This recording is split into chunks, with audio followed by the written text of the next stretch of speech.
ونواصل نشرتنا بأحوال الطقس، حيث أفادت المديرية العامة للأرصاد الجوية بأنه من المرتقب تسجيل أمطار قوية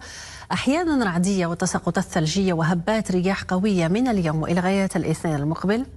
بعدد من مناطق المملكة. وأوضحت المديرية في نشرة إنذارية محينة من مستوى يقظة برتقالي أنه يتوقع تسجيل أمطار قوية أحيانا رعدية تتراوح مقاييسها ما بين 70 و100 ملم بعمالات وأقاليم تطوان، العرائش، شفشاون، وزان، الحسيمة، تونات، تازة، وما بين 50 و65 ملم بكل من أزلال، بني بلال، مكناس، الحاجب، إفران، خنيفرة، فاس، صفرو والقنيطرة، أيضا المضيق الفنيدق، طنجة أصيلة، فحص أنجرة، مولاي يعقوب، سيدي قاسم، سيدي سليمان، دريوش، الخميسات، وما بين 20 و40 ملم بالرباط، سلا، صخيرات، تمارة، بن سليمان، محمدية، مديونة، بالرشيد، الدار البيضاء، النواصر، بالرشيد، وسطات، الحوز، وذلك ابتداء من يوم غد الجمعة عند منتصف الليل وإلى غاية بعد غد السبت على الساعة 6 صباحا.